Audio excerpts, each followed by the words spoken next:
না। দাদা আপনি পেশায় কি করেন? আমি হকারি করি, মাঠে চাষের কাজ করি, ক্ষেত খাবারে অল্প ব্যস্ত সামান্য কিছু আছে, কাজ কাম করি। আর আসছেন কোথেকে? আমার বাড়ি নদিয়া জেলায় চাপড়া থানা, করিমপুর রোড, বাংলাদেশের কোলে। বাংলাদেশে যে রোডটা গিয়েছে করিমপুর জলঙ্গি, ওই রোডে আমার বাড়ি। আপনার নাম? আমার নাম রবিউল শেখ, বাড়ি বড়ামদুলিয়া গ্রাম, চাপড়া থানা, নদিয়া জেলা, বড়ামদুলিয়া গ্রাম, করিমপুর রোড বাড়ি। ঠিক আছে। সন্তান মায়ের সম্বন্ধে কি বলবেন?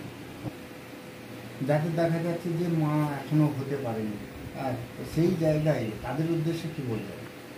যারা এই যে আমাদের মতন যারা ভুগছেন, যে এখনো আমরা বাচ্চা কাচ্চার মুখ দেখতে পারলাম না, নিঃসন্তান হয়ে থাকলো, মেলা রকম কটু কথা বলে, এই যে শুনতে এগুলো বড্ড খারাপ লাগে।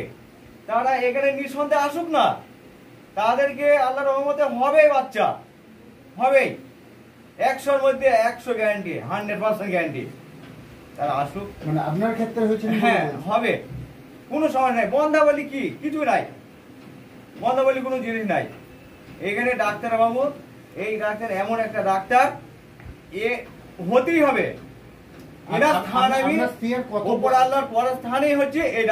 আপনার কত বছর বিয়ে হয়েছে? আপনার স্ত্রীর এখন কত বছর বয়স এবং এখন কদিনের গর্ভে সন্তান? আমার বয়স 48 বছর বয়স। আমার বউর বয়স হচ্ছে 38 বছর, 38 কি 40 এরকম হবে হয়তো। বাচ্চাটা এই 2 মাস গর্ভে এসছে। খুব খুশি, আমি খুব খুশি, আনন্দিত।